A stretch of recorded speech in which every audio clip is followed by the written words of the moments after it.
my first CWR live of the new season, in which I'm going to talk about human duality and the cosmic weather for the rest of this year. And this year, being the year 2019, is a 3-year numerologically. And in our College of Visionaries and Wizards, we have a cosmic numerology that I received from Elias Lonsdale, which is a bit different than the numerology that many other people use. And in this system, the 3 is the welcome blessing. It's the year in which many doors want to open up for you, but unless you grant yourself the ability to walk through them, the magical welcome blessing of the year remains dormant rather than active. To activate the magical welcome blessing of a 3-year is to grant yourself the permission to walk through the doors that are opening, or the doors that want to open. I've been reminding myself of the power of the 3 occasionally throughout this year, because for the first time, doors have been opening in my career, in Marcella's career, in our shared career, in my career as a writer, as an editor. And some of those doors I felt timid and uncertain as to whether to walk through, until I reminded myself it was a 3-year. And then I said, all right, okay, you gotta grant yourself permission to go through these gates, because if there's any time when they're going to turn out viable, it's likely to be now. So the power of the 3 to extend your reach, to enter new ground, to evolve, is a power that is largely self-granted. And this is a challenge with human nature, even not in a 3-year. It's to grant yourself the permission to be the most you can be. And sometimes counter programming gets in the way, unresolved karma, unhealed wounds, other people's limited views of who you are, your own limited views of who you are. So it's not always easy to just grant yourself the power to evolve and go through those new gates, which is why for the rest of this calendar year, which is 2.5 months, actually, we're kind of getting down to it. It's important to remember that there is a power in granting yourself permission to go through these evolutionary gates. And that's what activates the welcome blessing of the 3-year, making it more than dormant, but active. Now, that power of the welcome blessing is accentuated because we're also in the Oriental year of the boar, or the pig. And that goes a little longer than the calendar year. It goes all the way this year until late January.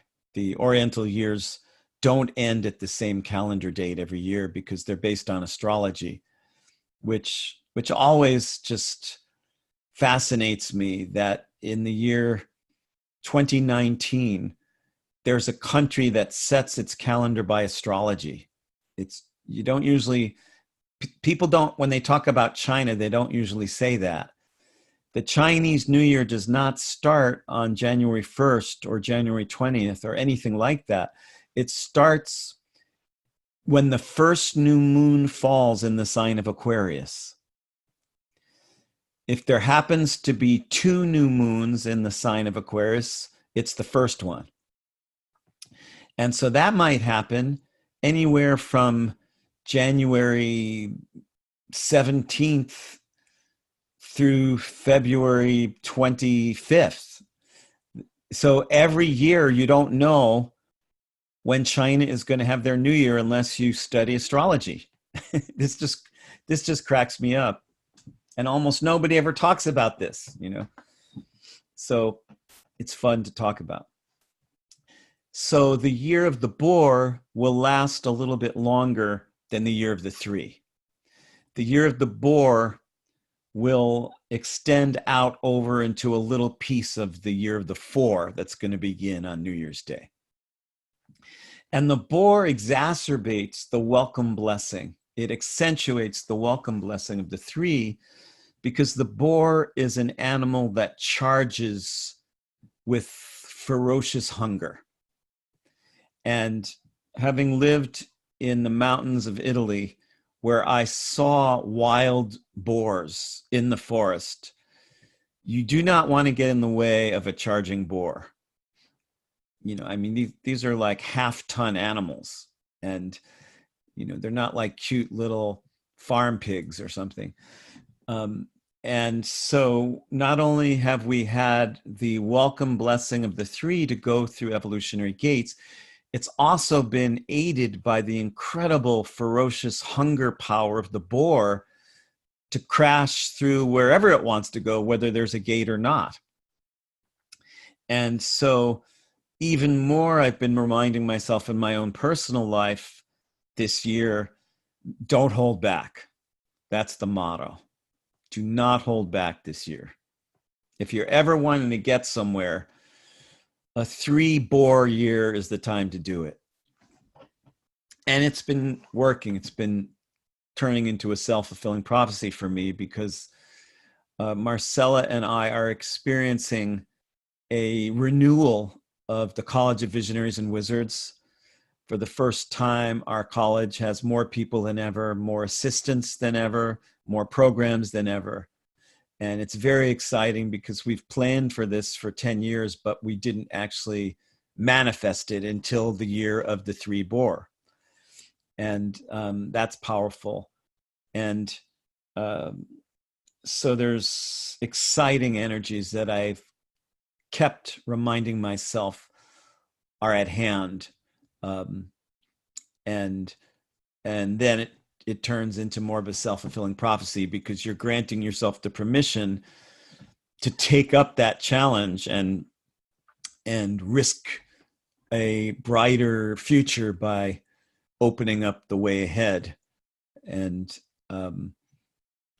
that's how these things work. The 3 boar year doesn't suddenly make everybody evolve like crazy, but it offers people the chance to, but you have to take it up.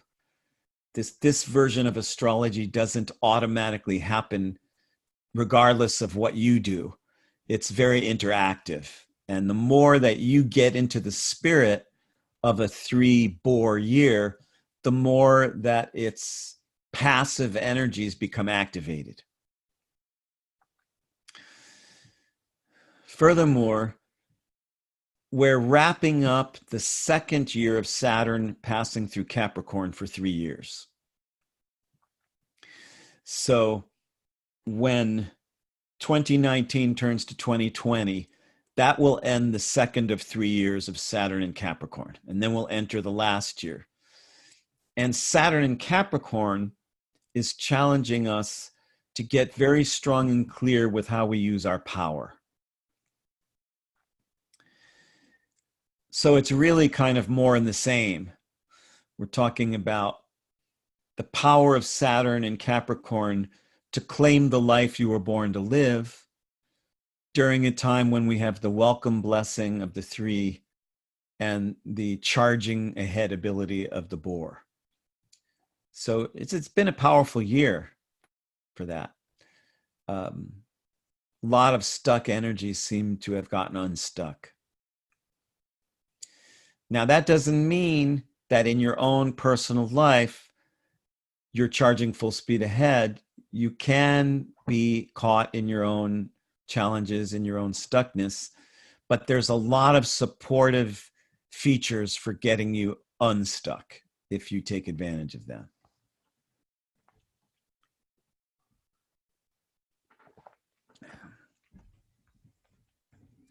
The power of Saturn in Capricorn which we're almost 2/3 of the way through, is the power to wake up human individuals to the idea that you came here for a good, strong reason, not just incidentally, accidentally, or for no good at all. But that there's a driving force of purpose to be true to yourself. It's the level of purpose where it becomes synonymous with nature, where the more that you tune into your true nature, the more that you activate your soul's purpose. Because part of your purpose is to be who you are. And when you claim your identity on that deeper level of your true nature, you set in motion the forces that will align with fulfilling the reason why you chose to incarnate. Your soul purpose is very, very closely related to your true nature. Nobody came here for a purpose that requires them being totally false to themselves. But almost everybody's living a life that is false to themselves, because who's working at a job that thrills them and makes them come alive and they can't wait to get into work every day?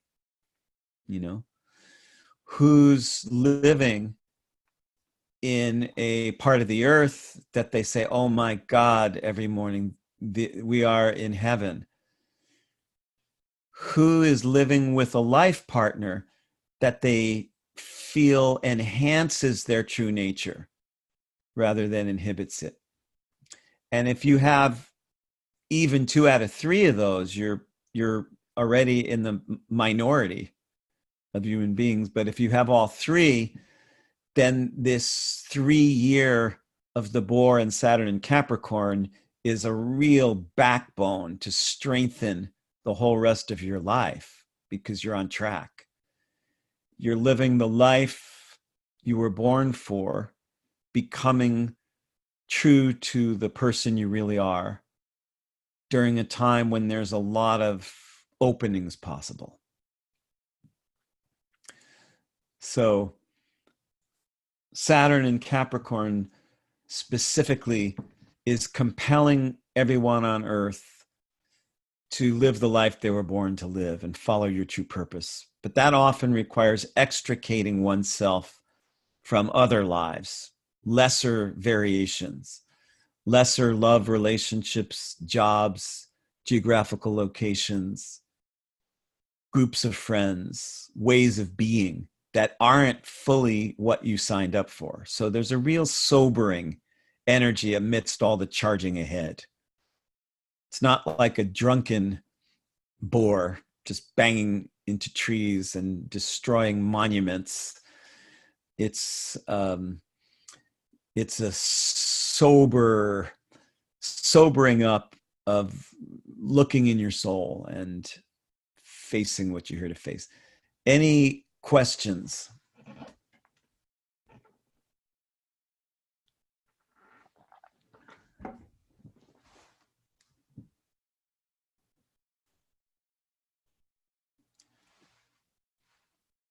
And Marcel, are you aware of anyone who's might be following on some other way who could ask questions, or they can't? I can see how I can do that. I'm not.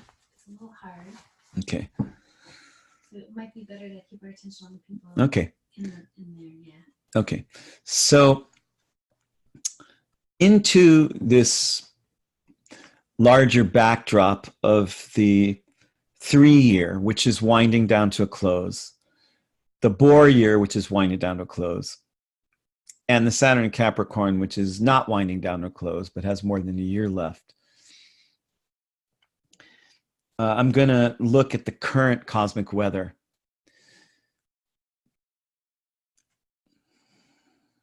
And in order to introduce that segment, I'm going to add the advice that there's only 2.5 to 3 months or so left of the 3 in the Boar. because after that, we're going to enter a 4 rat year.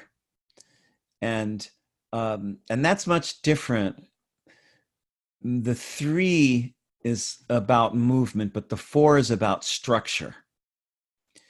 And so if there's places in your own life where you really need to move, where you really need to gain motion, you really need to activate that, because there's only a few months left of that supportive energy.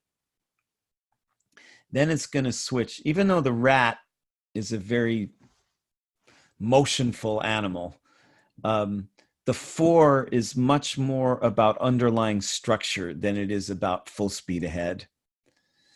So I'm adding that advice in to the tail end of the 2019 Boar year, because we'll switch to a 2020 and then a rat year, which I'll get into in coming cosmic weather reports.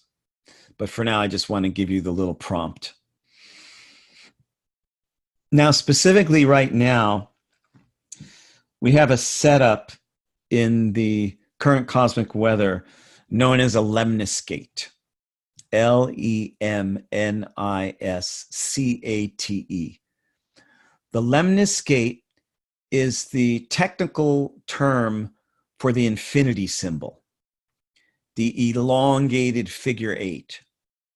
That's called a lemniscate. And one of the 8 chart shapes that's possible is the lemniscate chart, where the person, or in this case, the whole world right now, is going through a lemniscate experience, where the chart has one group of planets on one side opposing another group on the other side. And that's what the chart of the moment looks like. And I'll flash this up here briefly, just so you can see it, that the current position of the planets is in an opposition. You have one group over here, and you have another group over there. Oops, over there. And there's enough space in between, which is this space here and this space here, because the nodes don't count when you're doing chart shape. There's enough space in between that they form 2 real independent groups. Some people are born with a lemniscate chart. Right now, you could say everyone has a lemniscate chart temporarily, because that's the way the planets are. So if you happen to have a lemniscate chart in your birth chart and you're going through a lemniscate period, it's even twice as much. And what it's about is gaining the gift of duality. And duality isn't often thought of as a gift. It's usually thought of as a burden or a problem. But there's also a gift in it, which, I mean, on the most basic level, it's the gift of intercourse that maintains the species. Because, you know, one person, well, I guess now with modern science, a lot of things are possible, but for most of the time human beings were alive, or any other creatures, unless you had the combination of 2, unless you had duality, you couldn't procreate. So duality can't all be entirely a curse. If you care about the procreation of the race of this and the animals and so forth. And deeper than that, the gift of duality is that when the soul incarnates, it emerges from spirit into matter. And as long as you're alive on this side of the veil, in the journey between birth and death, rather than the other side of the journey between death and birth, which is also a journey of development, But on this side of the journey, between birth and death, when you're in the physical plane, you can't ever fully escape duality, because there's this part of you that is still dwelling in oneness, in the oneness of spirit. So it's as if you're twinned, as if each of us is a Gemini, because your greater twin is the cosmic solar brilliance of your nature. You're a bright star. You're whole and radiant, regardless of whatever messes and conflicts you get into in the physical plane. You are whole and radiant in your spiritual nature. And your spiritual nature might feel to be cut off from your human nature. Your humanness might feel alienated from your spiritual nature.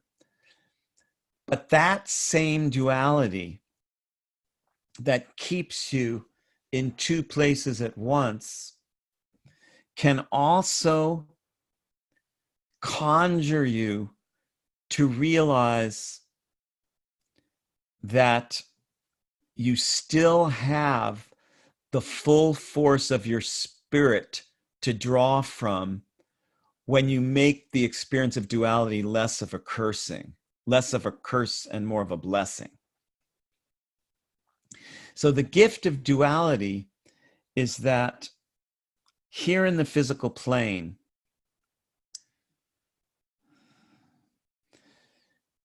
there's an inner wholeness that you can claim when you gain the message of duality, instead of being always torn up by the illusion of duality.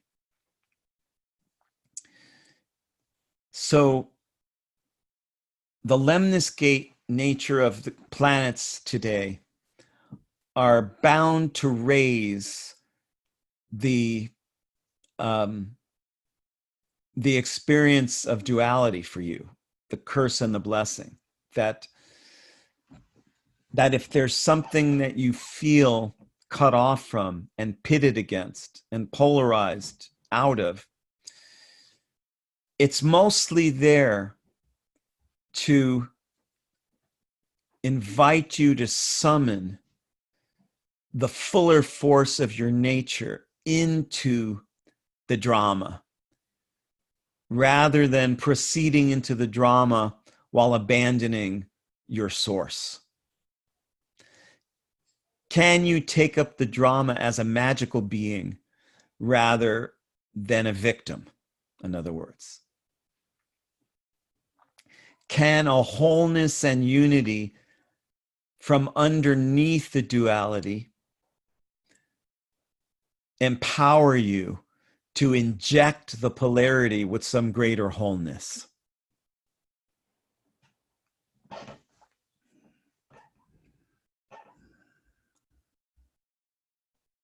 In the physical plane, it's often difficult to feel the wholeness, because anytime the sun shines, it casts a shadow,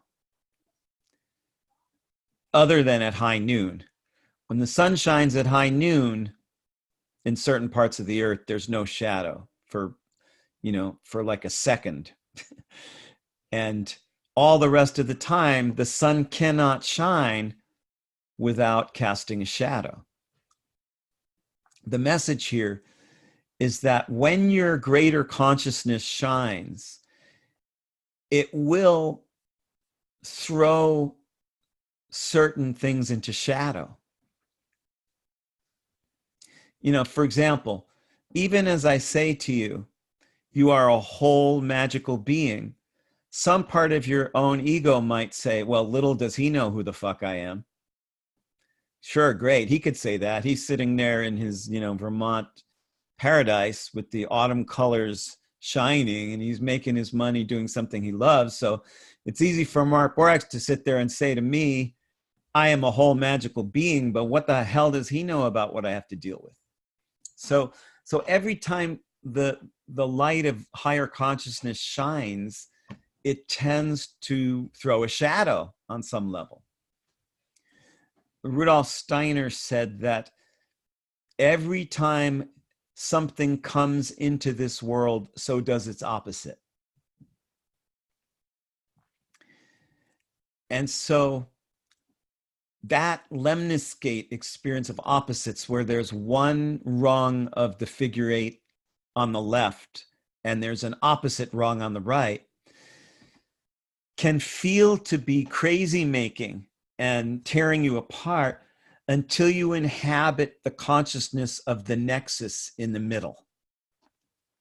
Because that's where the two loops meet, at that center point.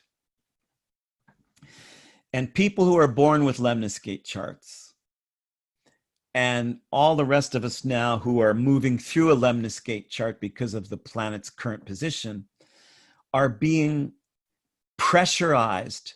The lemniscate needs the pressure of polarity and opposition to conjure up a diamond point clarity, a brilliantly clear consciousness that you inhabit at the center of the two loops, that you wouldn't be able to attain if the pressure of the polarization wasn't there.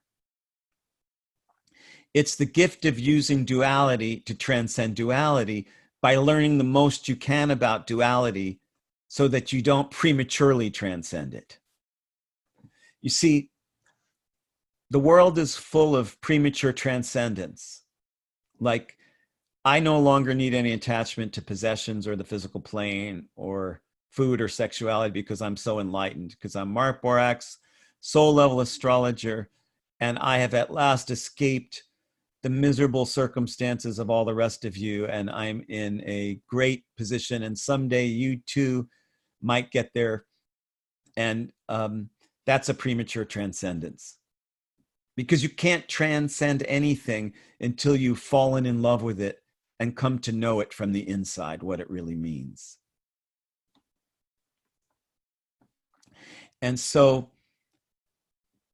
the gift of duality, the gift of the lemniscate, the gift of this current moment in the cosmic weather, is the gift of teaching you to fall in love with even duality, even that your body might feel stranded from your spirit, can be a gift because it can give you compassion for others who are maybe even way more fucked up than you'll ever be. The gift of duality can make you feel that it maybe is not so bad that you haven't yet totally incarnated your greatest potential, that there's still another state to get to. It can make you feel fond for that part of you that keeps getting caught in your own karmic patterns. Maybe it doesn't mean you're the world's most pitiful human being. Maybe it just means that you're human.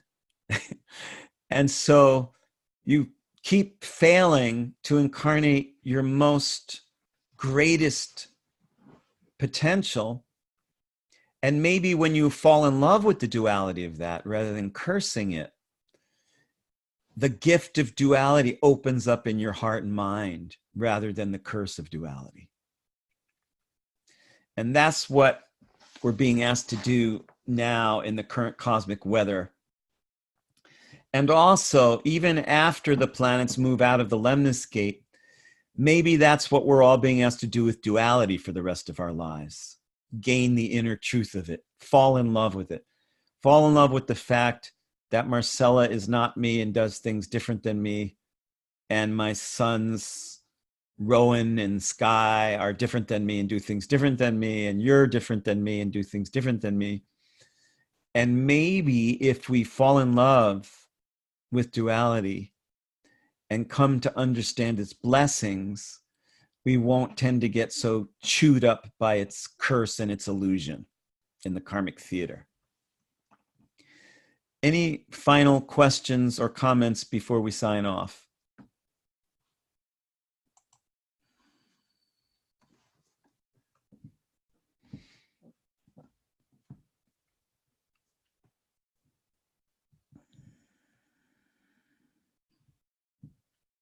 Mark, when you were talking about the... Oh, wait, I can't hear Lily. Let me... Sorry. Okay, there you go. Okay. When you were talking about the year of the boar and how, you know, it just charges through, we have Hawaiian pigs here too that are huge and incredibly, you know, to us destructive, you know, of the landscape that Ray is trying to keep all, you know, trimmed nicely and everything. They just root up everything. And I was thinking of how that has been in my own life with this year of the boar, that I feel like I've rooted down into something magical, you know, that I've discovered in the sensual world, that's so new. You know, that's a gate that's been opened. It's like I found the truffles, you know. Well, yeah, and that's understandable, especially being an Aquarian, Lily. You know, the multi dimensions are so much more tempting than the physical dimension to most Aquarians, you know, because when you're playing in 12 dimensions and only one of them is physical, it kind of takes a while before you're tempted to come back around to that zone yet, because it feels kind of limiting. And yet the boar has a ferocious hunger, which accentuates the power of the body and the body's needs, the sensual side of life, that, you know, you're not just a spirit, you're not just a free Aquarian spirit, you're also a body, you know, that has hunger, gravity, anchorage, ballast to keep you from, you know, floating away to, you know, and there's a reminder there in the boar's physical weight that, you know, a soul incarnates into the body to take on gravity rather than resist it. And there's a beauty and a rightfulness in hunger and the other things of the body, sexual hunger, and the body's ability to sweat and bleed and cry. And like Rumi says, if you're always flying off to blue perfection, where will you plant your grief seeds? So thank you for bringing in the Hawaiian truffles.